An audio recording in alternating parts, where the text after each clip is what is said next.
हाँ जी, नमस्कार। राधे राधे, जय श्री कृष्णा। कैसे हैं सब लोग? बढ़िया, मज़े में, आनंद में। चलिए, ईश्वर आप सबको हमेशा आनंद में रखे, खूब मज़े में रखे, खूब स्वाध्याय करें, खूब अध्ययन करें, खूब मेहनत करें और अपने जीवन पथ पर लगातार बढ़ते चलें और बढ़ते ही चलें। दोस्तों, हम लोग बात कर रहे थे भक्ति आंदोलन की और हमारी पिछली कक्षा में हमने बात करी थी तुलसीदास जी की। और तुलसीदास जी के कौन कौन से महत्वपूर्ण ग्रंथ थे उसके बारे में हम लोग चर्चा कर चुके थे। तुलसीदास जी के सामान्य जीवन के बारे में भी हमने बात करी। आज जो हम लोग बात करने वाले हैं वो बात करने वाले हैं सूरदास जी की।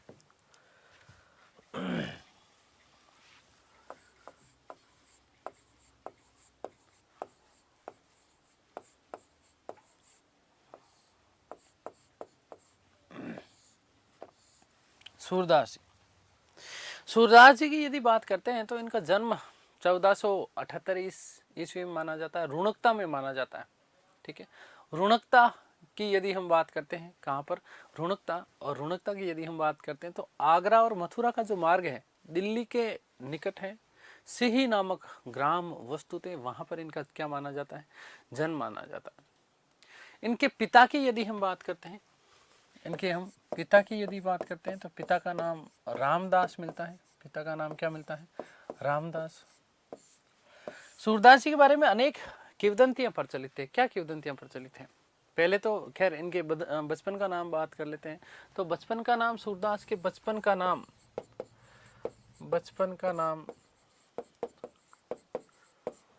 मदन मोहन, मदन मोहन।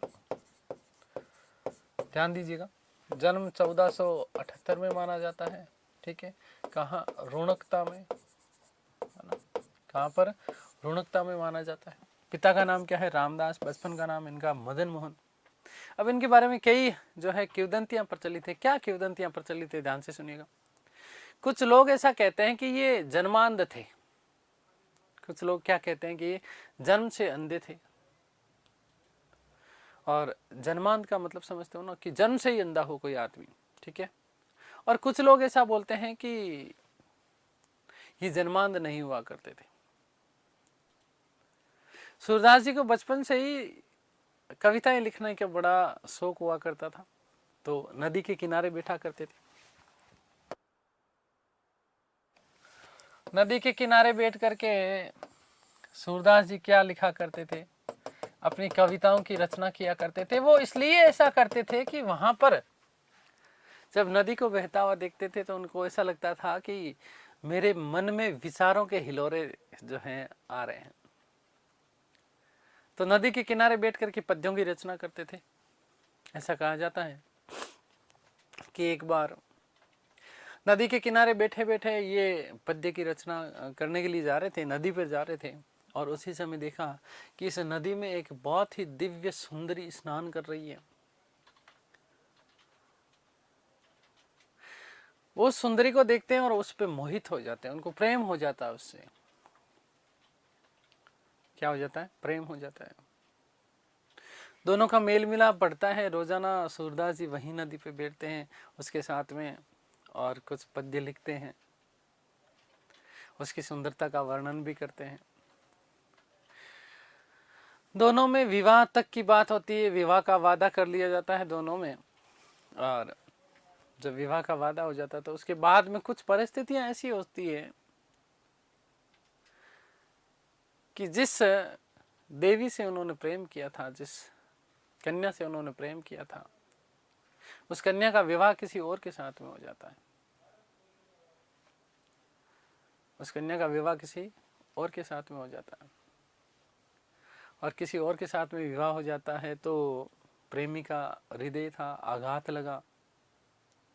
और आघात लगने के कारण उन्होंने कहा कि मुझे अब इस संसार को देखना ही नहीं है, मुझे अब इस संसार को देखना ही नहीं है।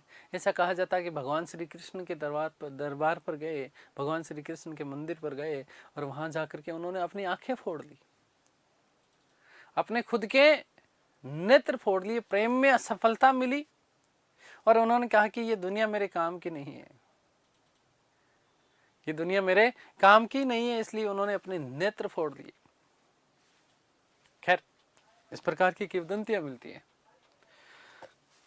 फिर यदि हम बात करते हैं तो भगवान श्री कृष्ण के भक्त थे सूरदास, सगुण भक्ति धारा में विश्वास करते थे, सगुण श्री कृष्ण की जो है भक्ति क्या करते थे। वेरी मोस्ट इंपॉर्टेंट क्या प्रश्न बनता है इनसे, खैर ये तो देखो कहानियां हैं, इनसे कोई प्रश्न आपका विशेष बनता नहीं है। मोस्ट इंपॉर्टेंट प्रश्न क्या बनता है बेटा, याद रखिएगा कि सूरदास जी को हिंदी साहित्य का सूर्य माना जाता है। हिंदी साहित्य का क्या माना जाता है, हिंदी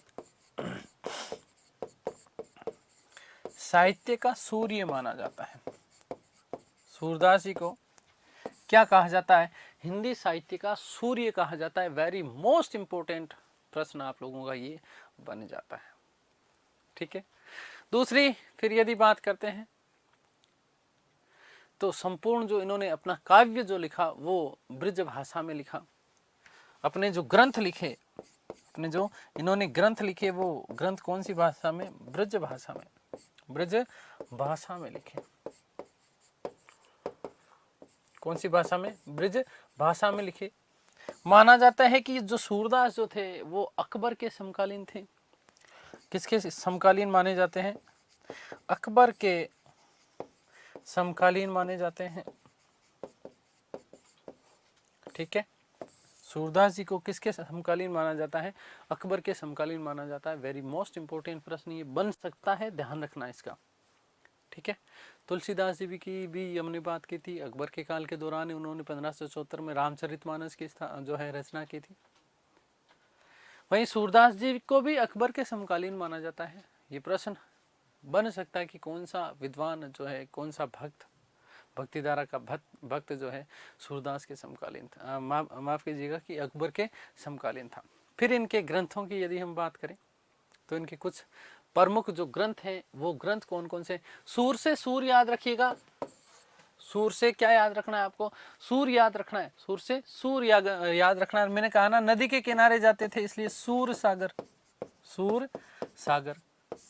ग्रंथ का नाम क्या मिलता है, सूर सागर। फिर उन्होंने क्या, सूर सुरावली, सूर सुरावली। कौन सा ग्रंथ लिखा, सूर सुरावली। और एक इनका ग्रंथ नाम मिलता है साहित्य लहरी, साहित्य लहरी। ये इनके प्रमुख ग्रंथ माने जाते हैं, किसके, सूरदास जी के। इनकी मृत्यु की यदि हम बात करें तो मृत्यु हुई 1583 ईस्वी में, पासरोली नामक ग्राम, गोवर्धन, उत्तर प्रदेश में। और जैसे इनकी मृत्यु होती है तो गोस्वामी विठलनाथ, इन गोस्वामी विठलनाथ ने एक बात कही कि पुष्टि मार्ग को जहाज जात है, पुष्टि मार्ग को जहाज जात है, सो जाकू कछु लेनु होय सो लेख। कि पुष्टि मार्ग का जहाज जो है वो क्या हो गया है, डूब गया है। पुष्टि मार्ग का जहाज क्या हो गया है, डूबने वाला है। जो कुछ लेना है वो कुछ ले सकते हैं। तो इस प्रकार के थे कौन, सूरदास जी। कौन थे, सूरदास जी।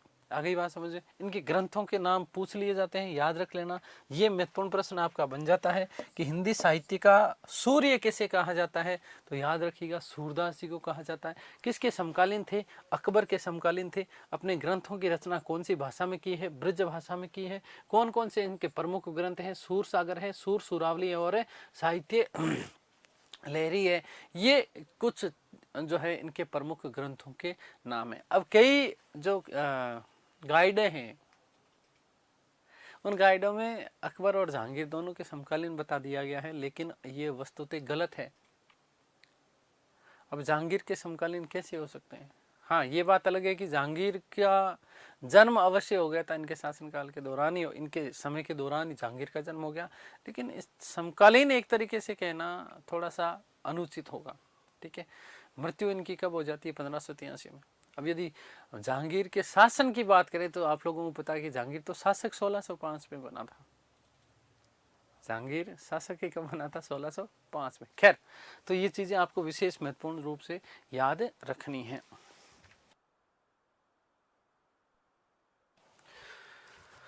सूरदास जी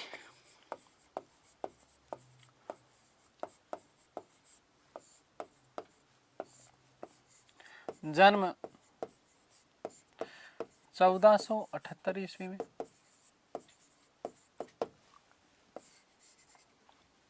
कहाँ पर हुआ?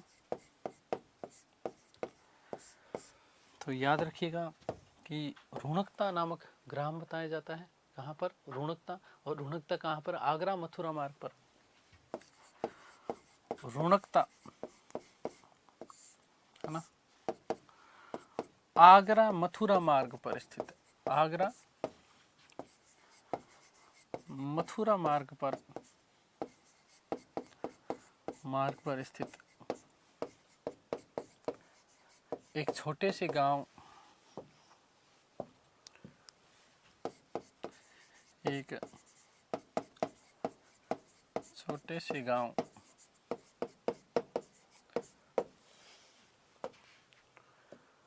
और गांव का नाम भी सिही मिलता है, सिही में। ठीक है, फिर पिताजी की बात कर लेते हैं। पिताजी का नाम क्या मिलता है? ध्यान दीजिएगा, पिता का नाम रामदास मिलता है।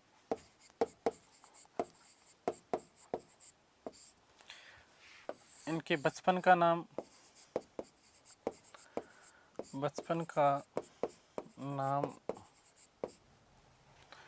मदन मोहन।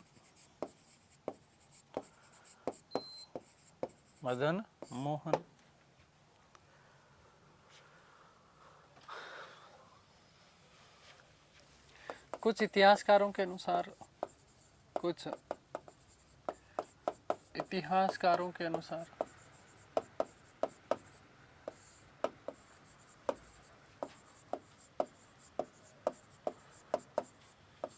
सूरदास जन्मांध थे। सूरदास जन्मांध थे।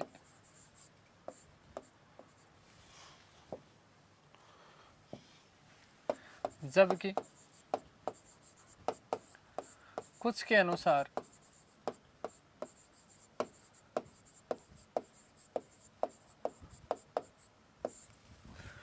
प्रेम में असफल होने के कारण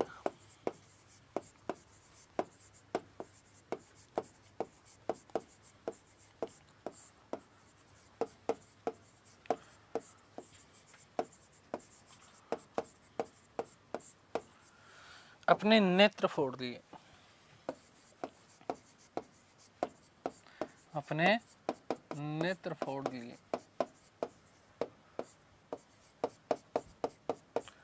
ठीक है, ध्यान दीजिएगा कि सूरदास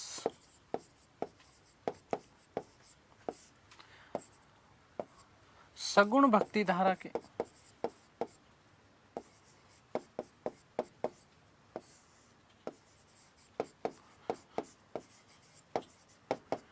कृष्ण भक्त थे।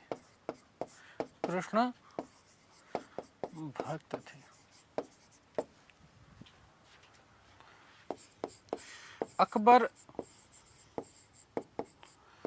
के समकालीन माने जाते हैं।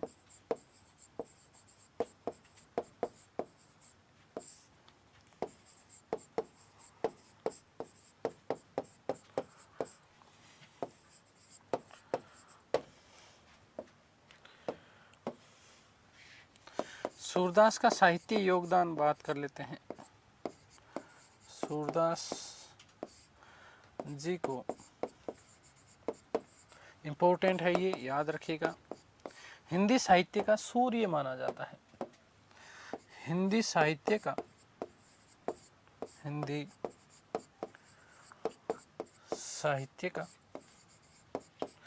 सूर्य माना जाता है।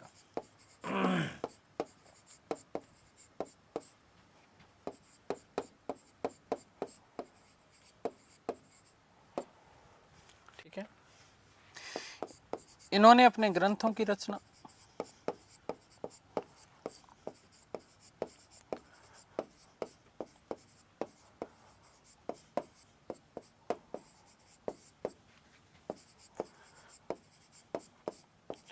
ब्रज भाषा में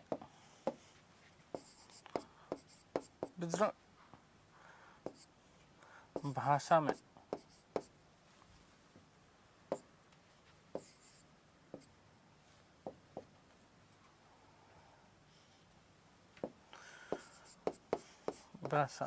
की। ठीक है, प्रमुख ग्रंथों की बात कर लेते हैं। प्रमुख ग्रंथ कौन कौन से? तो देखिएगा, मैंने आपको बताया कि सूर से सूर याद रखना है, सूर सागर। क्या याद रखोगे? सूर सागर नंबर 1,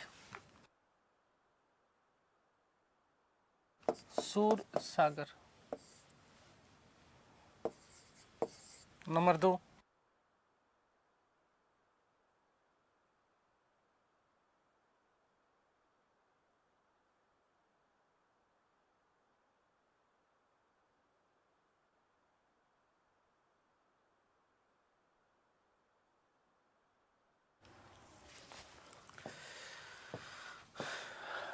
क्या है? सूर सुरावली, सूर सुरावली। और नंबर 3 बेटा साहित्य लहरी, साहित्य लहरी। अब यहां से महत्वपूर्ण प्रश्न क्या बनता है, देखो ध्यान से सुनना। जिस प्रकार से गोस्वामी तुलसीदास जी ने अकबर के समय रामचरितमानस की रचना की, ठीक उसी प्रकार से उन्होंने अपना प्रथम ग्रंथ सूर सागर किसके समय लिखा था? अकबर के समय लिखा। सबसे प्रसिद्ध रचना कौन सी मानी जाती है? तो याद रखिएगा, सूर सागर मानी जाती है, जो कि किसके समय लिखी गई थी? अकबर के समय। सूर सागर सबसे प्रसिद्ध रचना, ठीक है, और अकबर के समय लिखी गई।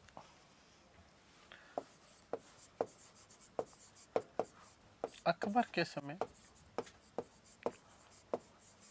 लिखी गई। किसके समय लिखी थी? अकबर के समय। फिर यदि हम बात करते हैं सूर सुरावली की, तो सूर सुरावली जैसे है ना, ये सूर सागर की अनुकर्मणिका मानी जाती है। क्या मानी जाती है? अनुकर्मणिका। अनुकर्मणिका मतलब क्या है? इंडेक्स है। क्या है? इंडेक्स है। बस इतना सा, थोड़ा सा केवल दिमाग में रखना, ठीक है। फिर हम बात कर लेते हैं मृत्यु की। किसकी? मृत्यु की। और मृत्यु आप लोगों को पता है कि मृत्यु कहां पर हुई थी? पारसोली। कहां? पारसोली। कहां पर? पारसोली, गोवर्धन, यूपी। मृत्यु पारसोली में, पारसोली, पारसोली यूपी में। ठीक है, क्लियर होगी बात? तो ये हमने बात कर ली, किसकी बात की है? सूरदास जी की। किसकी बात कर ली हमने? सूरदास जी की। महत्वपूर्ण बातें हैं, ध्यान रखिएगा। इनके ग्रंथ का नाम सूर सागर है, जो कि सबसे प्रसिद्ध रचना मानी जाती है। फिर सूर सुरावली और साहित्य लहरी, हिंदी साहित्य का सूर्य कहा जाता है। किसको कहा जाता है बेटा? सूरदास जी को। मृत्यु कहाँ पर हो गई है? पासरोली में हुई है। कहाँ पर हुई है? पासरोली में हुई है। ठीक है, 1583 ईस्वी में।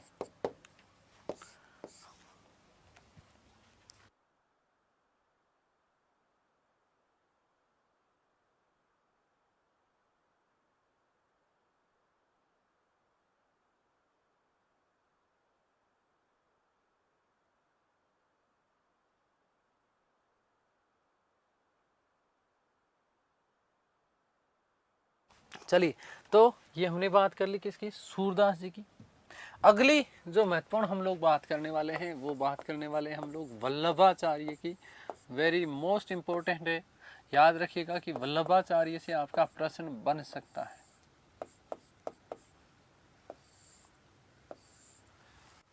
वल्लभाचार्य से आपका प्रश्न बन सकता है। वल्लभाचार्य के जन्म की यदि हम बात करें तो 1479, 1479, और मृत्यु की इनकी बात करें तो 1531 में। मृत्यु कब हो गई थी? 1531 में।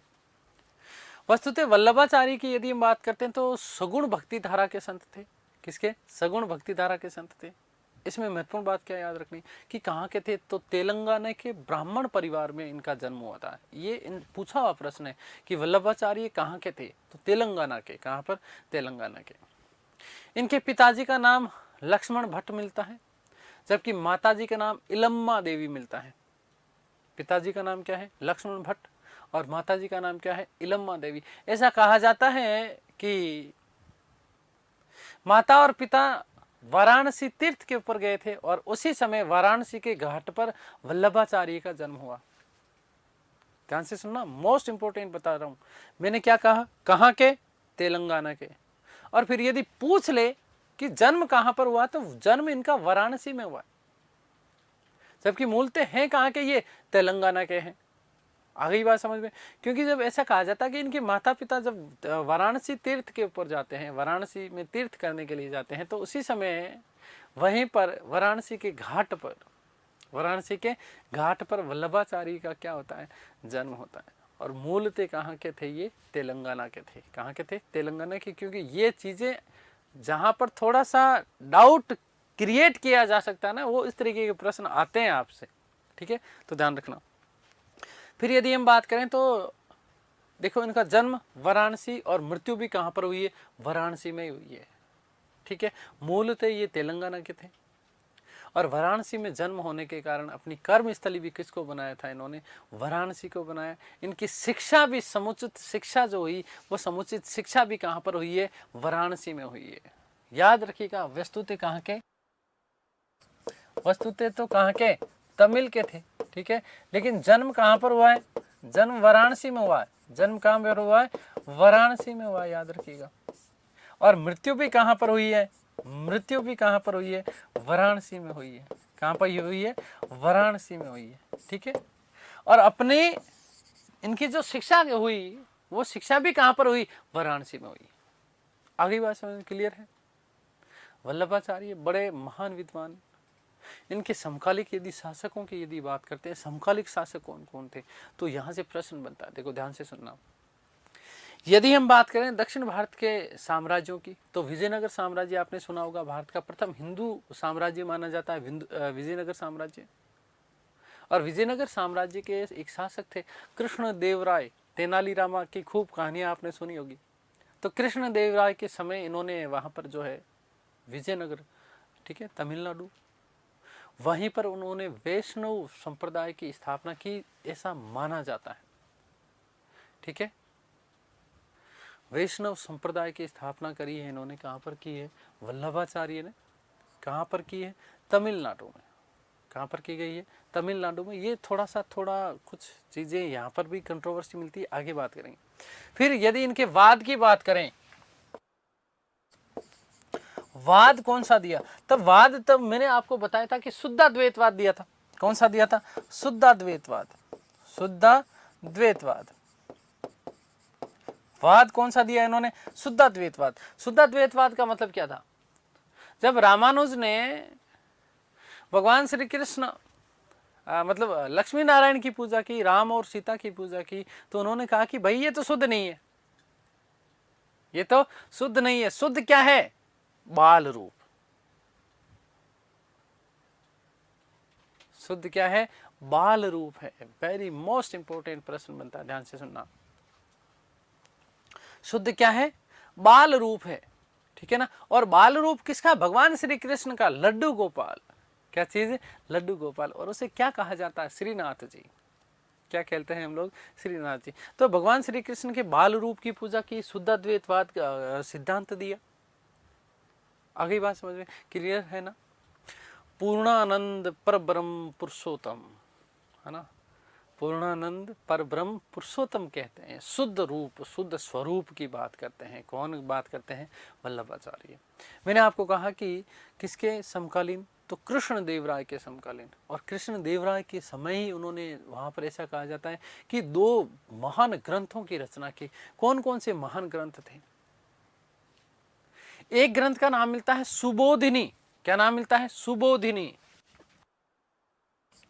एक का नाम क्या मिलता है? सुबोधिनी। क्या नाम मिलता है? सुबोधिनी। और दूसरा नाम क्या मिलता है? सिद्धांत रहस्य। क्या नाम मिलता है बेटा? सिद्धांत रहस्य। क्या नाम मिलता है? सुबोधिनी और सिद्धांत रहस्य, याद रखिएगा, सिद्धांत रहस्य। ये दो प्रमुख ग्रंथ हैं और इन दोनों प्रमुख ग्रंथों की रचना किसके समय पूछ लिया जाएगा तो कृष्ण देव राय के समय, कृष्ण देव राय के समय, कृष्ण देव राय के समय, है ना। और कृष्ण देव राय के समय, कृष्ण देव राय कहाँ के? विजयनगर के शासक हुआ करते थे, विजयनगर के शासक। तो ये दो प्रमुख ग्रंथों की रचना की गई किसके समय? याद रखिएगा, कृष्ण देव राय के समय। किसके समय? कृष्ण देव राय के समय। वृंदावन में उन्होंने श्रीनाथ जी का भव्य मंदिर का निर्माण करवाया और वहीं पर उन्होंने क्या करी थी? मूर्ति स्थापित की। परंतु अब गड़बड़, मुगल बादशाह औरंगजेब, मुगल बादशाह औरंगजेब, और औरंगजेब ने आपको पता हो तो हिंदू मंदिरों को तोड़ने का प्रण सा ले लिया था। औरंगजेब ने बनारस फरमान जारी किया, ध्यान से सुनना, महत्वपूर्ण बात है। औरंगजेब ने बनारस फरमान के द्वारा हिंदू मंदिरों को तोड़ने का आदेश जारी किया। और जब हिंदू मंदिरों को तोड़ने का आदेश जारी किया तब इन्होंने क्या किया? श्रीनाथ जी को, श्रीनाथ जी की जो मूर्ति थी उस श्रीनाथ जी की मूर्ति को उदयपुर पहुंचा दिया। कहां पहुंचा दिया? उदयपुर पहुंचा दिया। और वहां से बाद में नाथ द्वारा राजसमंद में उसको क्या कर दिया गया था?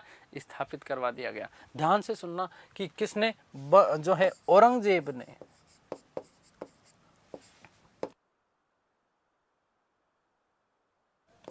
औरंगजेब ने बनारस फरमान, कौन सा? बनारस फरमान, कौन सा? बनारस फरमान जारी किया। और बनारस फरमान से क्या किया उसने? हिंदू मंदिरों को तोड़ने का आदेश जारी किया, हिंदू मंदिर तोड़े।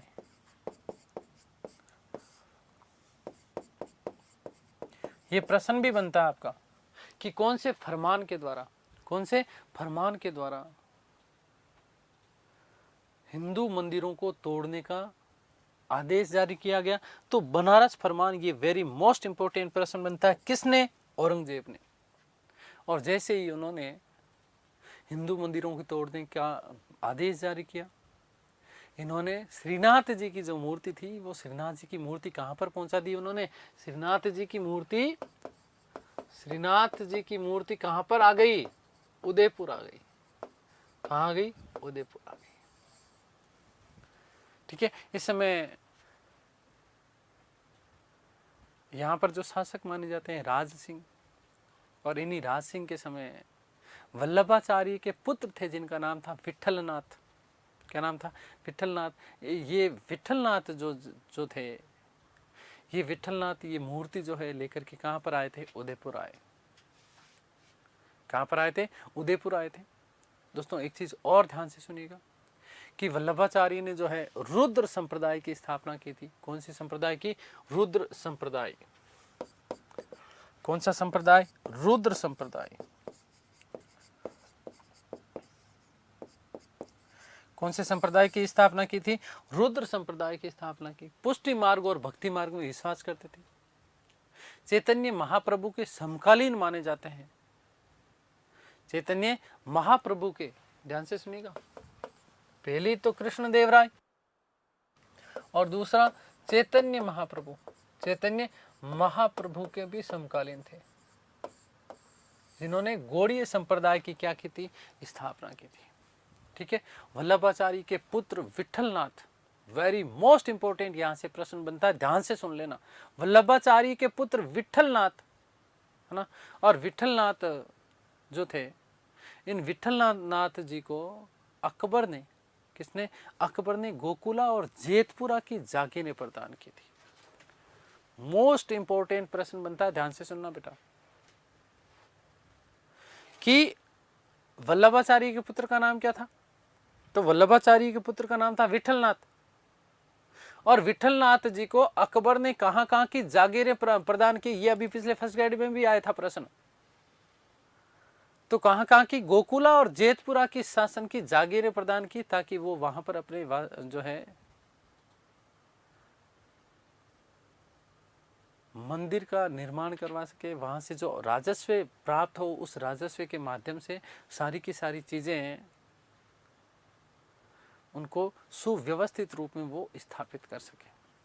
फिर विठलनाथ से और क्या प्रश्न बनता है आपका? विठलनाथ से प्रश्न बनता है, अभी आया था पिछली बार, कि अष्ट छाप मंडली, क्या चीज बेटा? अष्ट छाप मंडली की स्थापना किसके द्वारा की गई थी? तो अष्ट छाप मंडली की स्थापना विठलनाथ जी के द्वारा की गई थी 1565 में। अष्ट छाप मंडली,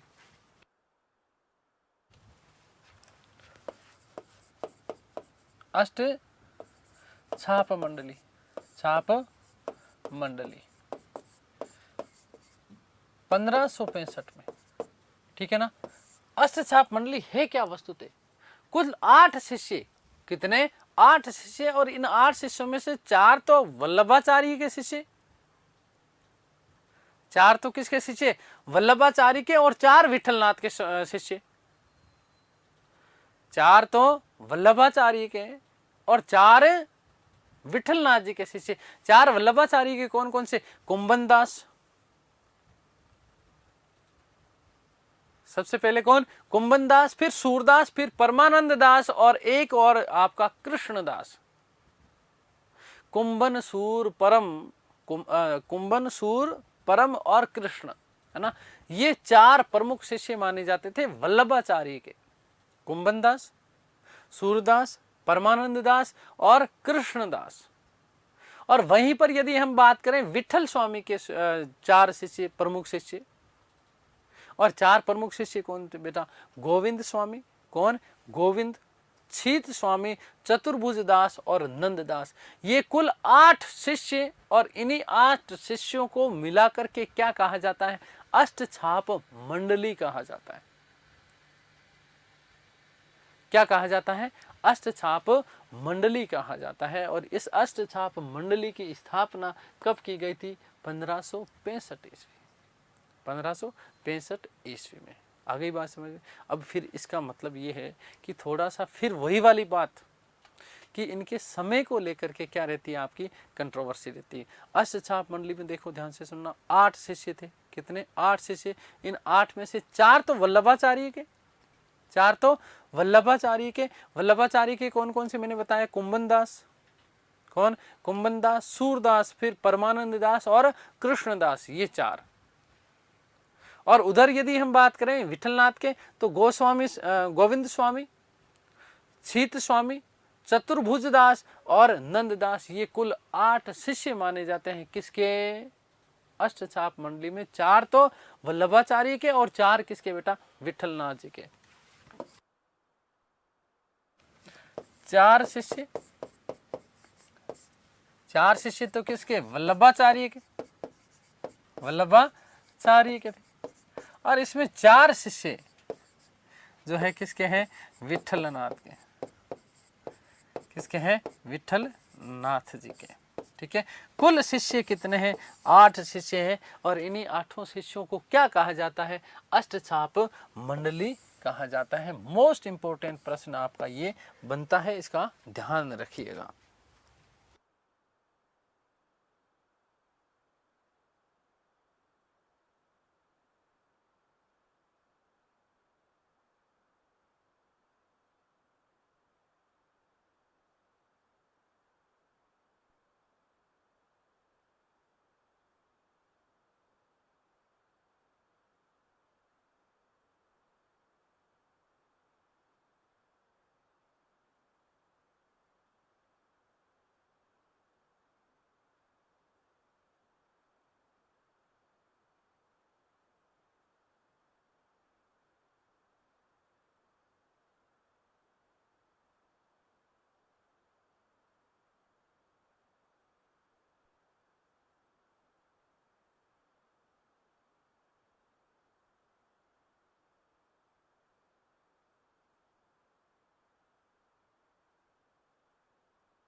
ठीक है, तो अब हम लोग बात कर लेते हैं किसकी, वल्लभाचार्य की।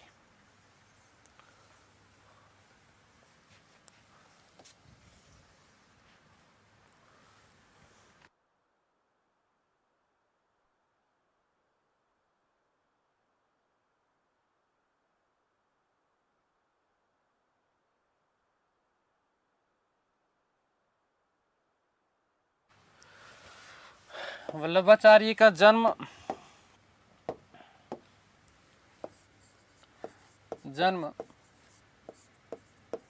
1479 ईस्वी में।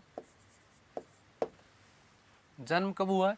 1479 ईस्वी में हुआ है, ध्यान से सुनिएगा। और इनकी मृत्यु जो हुई है वो मृत्यु कब होती है? 1531 में। 1531 में, ठीक है, 1531 ईस्वी। कहाँ हुआ जन्म? तो ध्यान से सुनिएगा। मूलतः ध्यान से सुनिएगा, मूलतः कहाँ के? तो तेलंगाना के। कहाँ के थे बेटा? तेलंगाना के ब्राह्मण परिवार के थे। लेकिन जन्म कहाँ, जन्म कहाँ पर उनका? वाराणसी में। तो मूलतः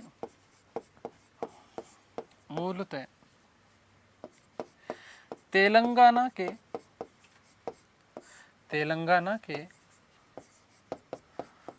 ब्राह्मण परिवार के थे, ब्राह्मण परिवार के थे।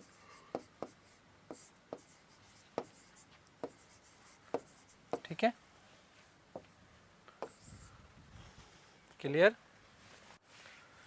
इनके माता पिता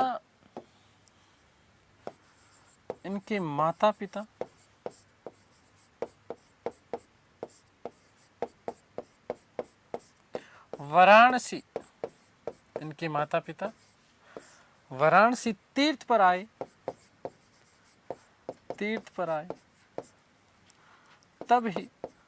तभी वाराणसी के घाट पर ही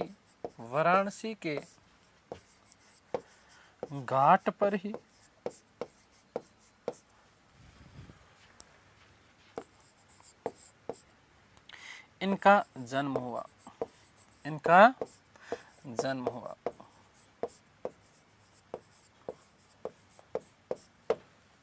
ठीक है, ध्यान दीजिएगा। इनकी मृत्यु भी कहाँ पर हुई है? वाराणसी में।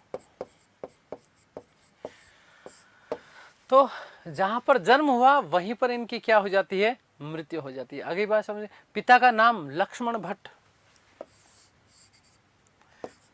पिता, और पिताजी का नाम क्या था? लक्ष्मण भट्ट।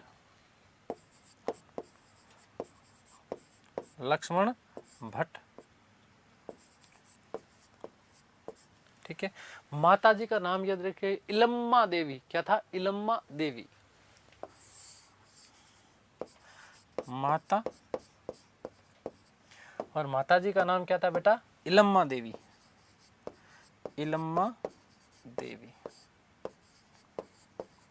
ठीक है। देखो जन्म कहाँ पर हुआ है? वाराणसी में हुआ। मोस्ट इंपोर्टेंट बात बन जाती है, ध्यान से सुनना। जन्म कहाँ पर हुआ? वाराणसी में हुआ। मृत्यु भी कहाँ पर हुई है? वाराणसी में। लेकिन परंतु कहाँ के थे ये? मूलतः तेलंगाना के ब्राह्मण परिवार के थे। तेलंगाना के ब्राह्मण परिवार के थे।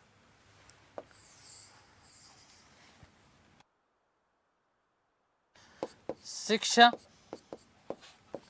वाराणसी में। शिक्षा भी इनकी कहां पर हुई है? वाराणसी में हुई है।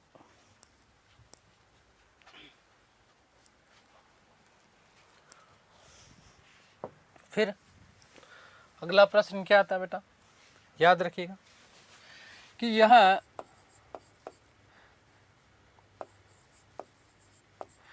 कृष्ण देवराय के विजयनगर के शासक, विजयनगर के शासक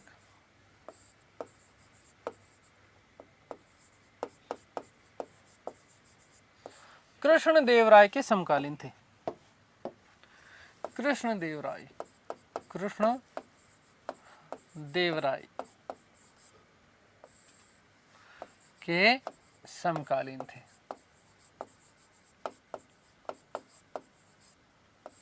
ये प्रश्न आता है बेटा, किसके समकालीन थे? कृष्णदेवराय के समकालीन थे। और विजयनगर भारत का प्रथम हिंदू साम्राज्य माना जाता है। प्रथम हिंदू साम्राज्य दक्षिण भारतीय तमिलनाडु, ठीक है। मुगल काल के दौरान विजयनगर और बहमनी, है ना, दिल्ली सल्तनत काल के दौरान विजयनगर और बहमनी, दिल्ली सल्तनत काल के दौरान इन दो नए वंशों की स्थापना की गई थी। वस्तुतः हिंदू साम्राज्य की यदि हम बात करते तो विजयनगर आपका, हरिहर और बुक्का आपने सुना होगा। फिर सालू वंश की बात करते हैं तो सबसे महान शासक कृष्णदेवराय, खूब मंदिरों का भी इन्होंने क्या किया, निर्माण किया। ठीक है, आगे बात समझ। तो किसके समकालीन थे? कृष्णदेवराय के समकालीन थे। किसके? कृष्णदेवराय के समकालीन। ठीक है, आगे बात समझ, क्लियर है? अब ध्यान से सुनिएगा। कृष्णदेवराय के समय ही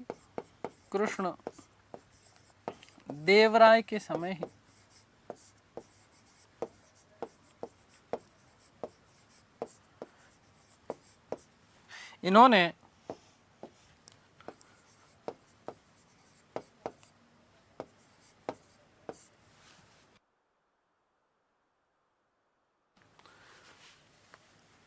वैष्णव संप्रदाय की स्थापना की। कहां पर? तमिलनाडु।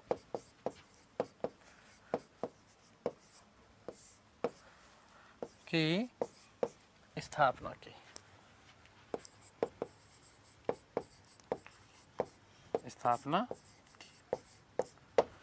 ठीक है। दूसरी बात क्या याद रखना है कि वाद दिया। इनका वाद क्या था? शुद्धाद्वैतवाद।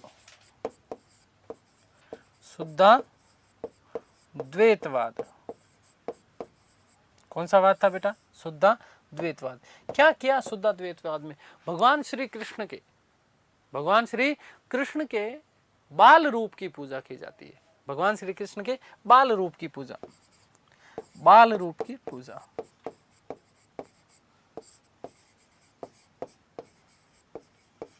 ठीक है।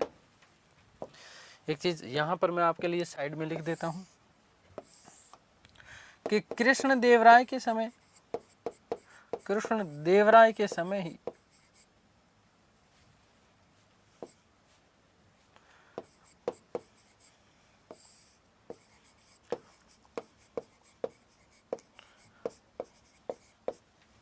इन्होंने दो प्रमुख ग्रंथ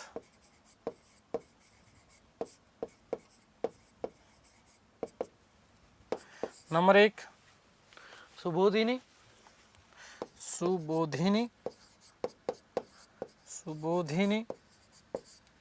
और नंबर 2 सिद्धांत रहस्य।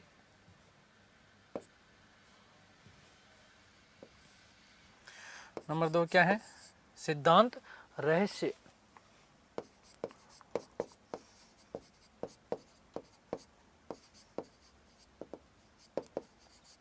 सिद्धांत रहस्य की रचना की।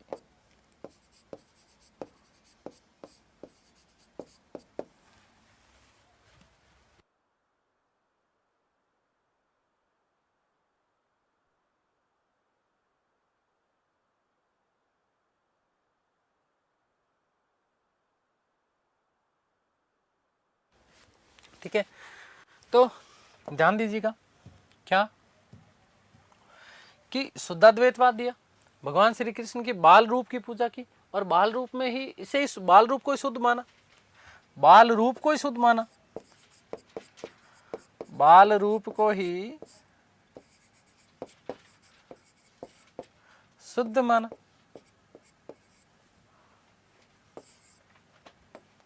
बाल रूप को क्या माना इन्होंने? शुद्ध माना। और बाल रूप में इन्होंने किसकी? श्रीनाथ जी की पूजा की। याद रखिएगा बेटा, किसकी पूजा की है? श्रीनाथ जी के रूप में पूजा की। श्रीनाथ जी के रूप में, श्रीनाथ जी के रूप में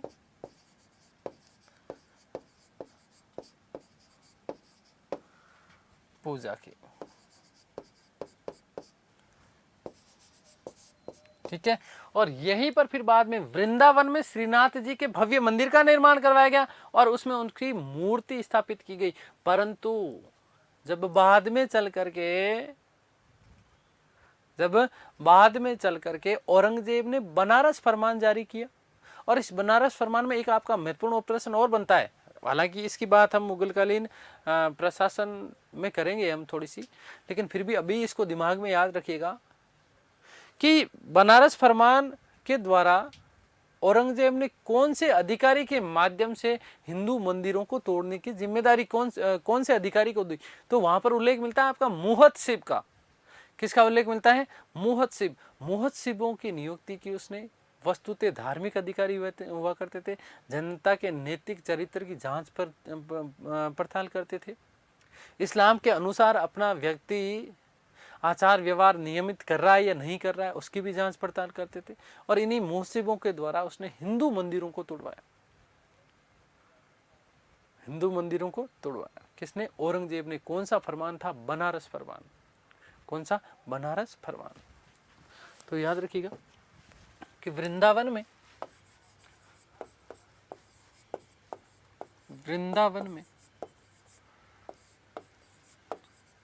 श्रीनाथ जी का भव्य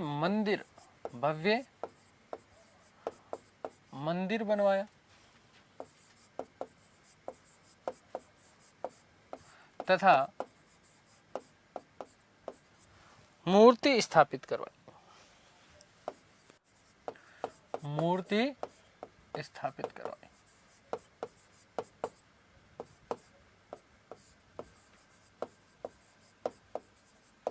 ठीक है, आगे बात समझो। नोट लगा के एक बात लिख रहा हूं बेटा, ध्यान से सुनना।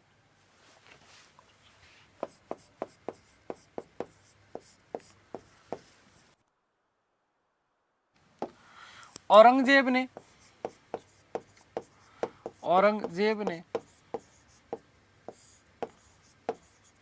बनारस फरमान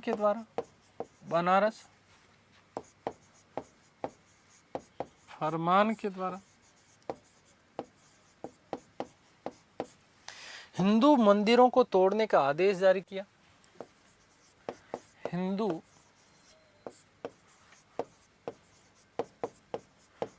मंदिरों को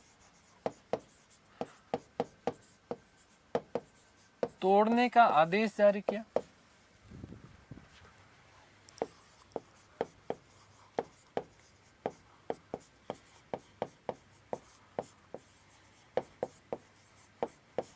उसी समय श्रीनाथ जी की मूर्ति को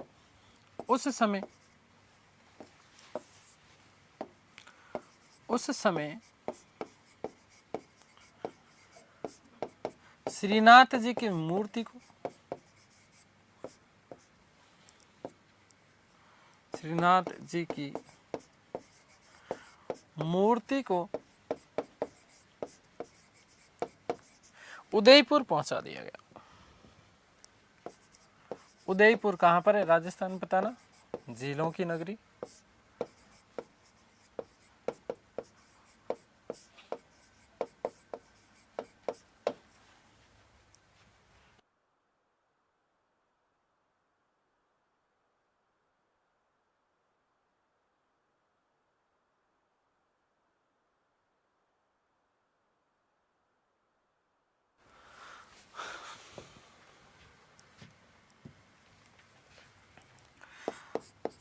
इसी में राज सिंह के समय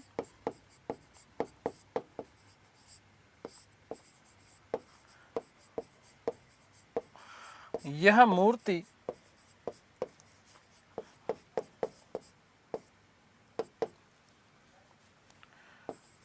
विट्ठल द्वारा, ठीक है, विट्ठल द्वारा, ये विट्ठल जिसकी हम बात कर रहे हैं ना, ध्यान से सुनना, ये वस्तुतः इनके पुत्र नहीं है। विट्ठलनाथ जिसकी हम बात करेंगे ठीक है। तो उनके वल्लभाचार्य के पुत्र नहीं, ये दूसरे कोई विठल हैं, ठीक है ना, ध्यान से सुनना। विठल द्वारा ये मूर्ति उदयपुर लाई, विठल द्वारा ये है मूर्ति उदयपुर लाई गई, उदयपुर लाई गई, जिसे बाद में नाथ द्वारा, ठीक है, नाथ द्वारा राजसमंद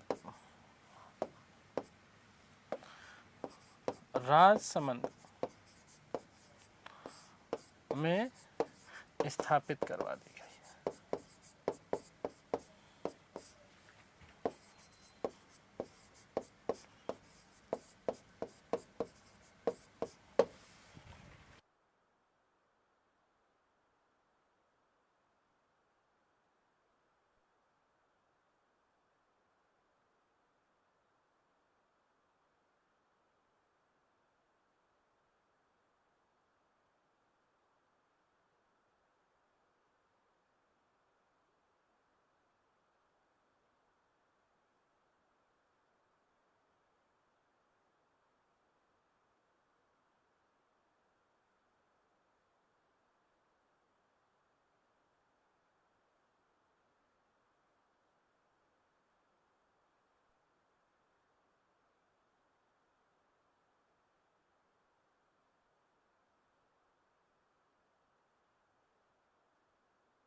याद रखिएगा कि वल्लभाचार्य ने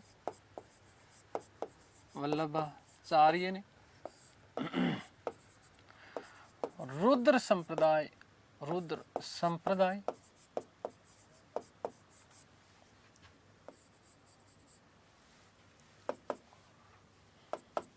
की स्थापना की।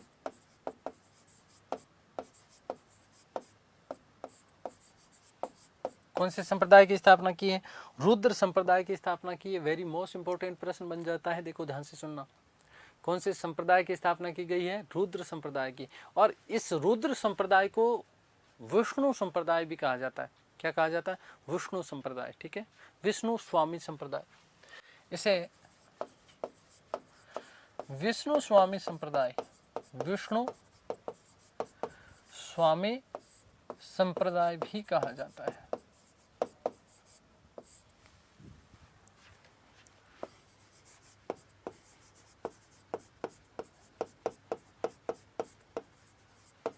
क्या कहा जाता है?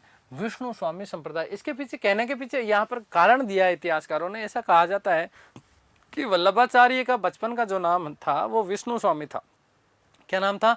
विष्णु स्वामी था। किसका नाम? वल्लभाचार्य का, ठीक है।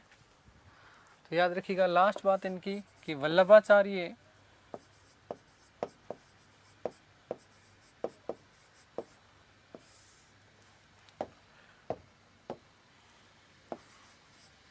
पुष्टि मार्ग वे भक्ति मार्ग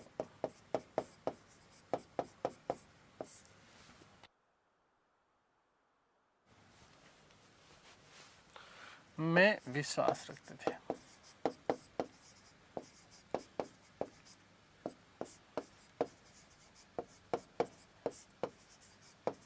ठीक है, लास्ट बात, विठलनाथ,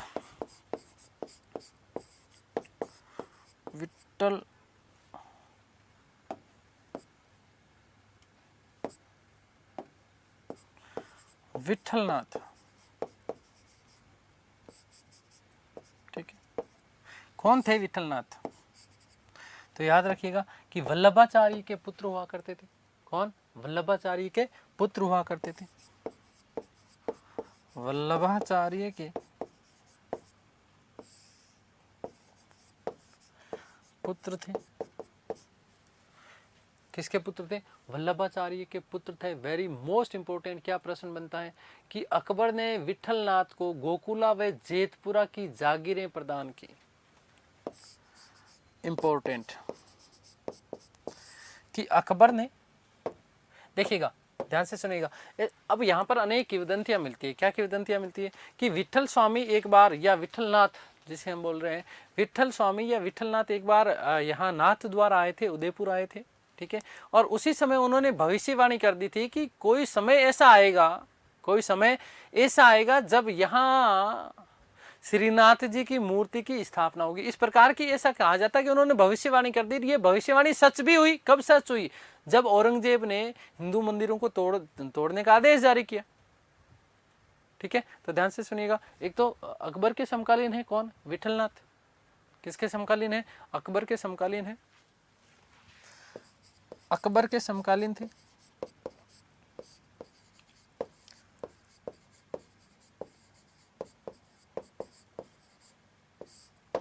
दूसरी बात क्या बात याद रखिएगा कि अकबर ने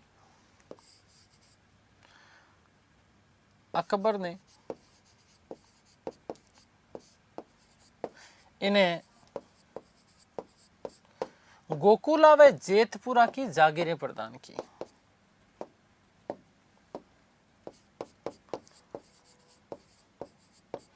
गोकुला व जेतपुरा की जागीर प्रदान की। गोकुला व जेतपुरा की जागीर प्रदान की।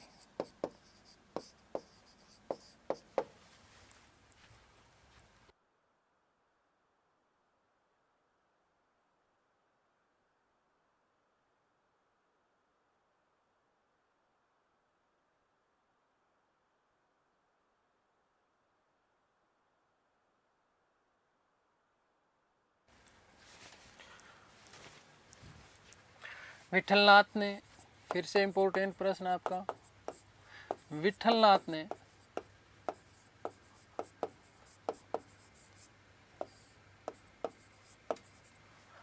अष्टछाप मंडली, अष्टछाप मंडली की स्थापना, मंडली की स्थापना कब किए बेटा? ध्यान रखना, 1565 ईस्वी में। 1565 ईस्वी में। ठीक है, कब की गई? 1565 ईस्वी में की गई, जिसमें वल्लभाचार्य तो शिष्य वल्लभाचार्य के और 4 विठलनाथ के। क्या है इसमें? अष्टछाप मंडली क्या है वस्तुतः ध्यान रखना, 4 शिष्य वल्लभाचार्य के, वल्लभाचार्य जी के, और 4 शिष्य बेटा किसके हैं? याद रखिएगा कि 4 शिष्य विठलनाथ जी के।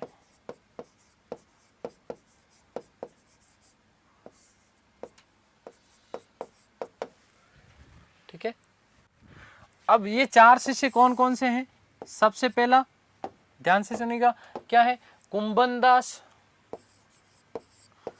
कुंभनदास, सूरदास,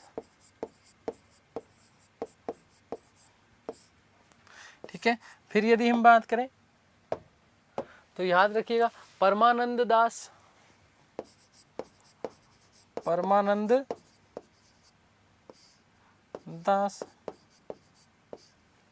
और सबसे लास्ट वाले कौन, कृष्णदास। कौन है, कृष्णदास। ये प्रश्न बनता है, मोस्ट इंपोर्टेंट है, देखो ध्यान से सुनना, यहां से प्रश्न पूछा जा सकता है ना। कुंभन दास, सूरदास, परमानंद दास और कृष्णदास, ये 4 शिष्य वल्लभाचार्य के माने जाते हैं। 4 ही शिष्य किसके, विठलनाथ जी के। कौन कौन से, गोविंद स्वामी, शीत स्वामी, चतुर्भुज दास और नंद दास। गोविंद स्वामी,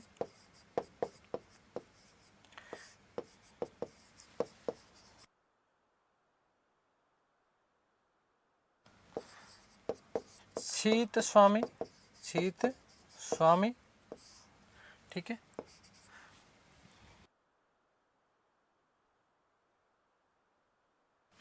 चतुर्भुज दास, चतुर्भुज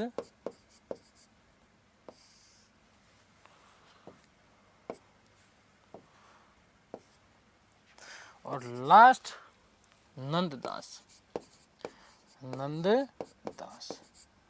ये आपकी क्या थी, अष्टछाप मंडली। हमने बात कर ली है किसकी, वल्लभाचार्य की और उनके पुत्र विठलनाथ जी की, ठीक है। याद रखिएगा क्या क्या महत्वपूर्ण बातें हैं। एक तो अष्टछाप मंडली याद रखिएगा, ठीक है। वल्लभाचार्य का वाद याद रखिएगा। सुबोधनी और सिद्धांत रहस्य 2 ग्रंथों की रचना, महत्वपूर्ण ग्रंथ हैं ये इनके, ये पूछे जा सकते हैं, ठीक है। श्रीनाथ जी की मंदिर वाली चीज़ याद रखिएगा। इनकी जन्म और मृत्यु के बारे में याद रखिएगा। तमिलनाडु में वैष्णव संप्रदाय की स्थापना कृष्णदेव राय के समय, वैष्णव संप्रदाय, ठीक है ना, स्थापना किसने की है, वल्लभाचार्य ने की है। आगे हम चैतन्य महाप्रभु की बात करेंगे थोड़ी सी, तो इसको मैं और थोड़ा और उस समय क्लियर करवाऊंगा, ठीक है। चैतन्य महाप्रभु के समकालीन माने जाते हैं कौन, वल्लभाचार्य। तो ये सारी चीजें आप लोगों को याद रखनी है, ठीक है। विठलनाथ से प्रश्न आता है, अभी इस प्रश्न को पूछ भी लिया गया था, ठीक है ना। विठलनाथ को कहाँ कहाँ की जागीरें प्रदान की गई थी, ठीक है। तो जेतपुरा और गोकुला आप लोगों को विशेष रूप से याद रखना है। उम्मीद करता हूँ सारी चीज़ें आप लोगों को समझ में आई होगी। ईश्वर से प्रार्थना करता हूँ कि आप सब स्वस्थ रहें, मस्त रहें, तंदुरुस्त रहें, आह्लादित प्रसन्नचित रहें। इस सृष्टि की संपूर्ण खुशियाँ आपको और आपके परिवार को मिले। मिलते हैं हमारी अगली कक्षा में, तब तक के लिए सभी को धन्यवाद, नमस्कार, थैंक यू सो मच।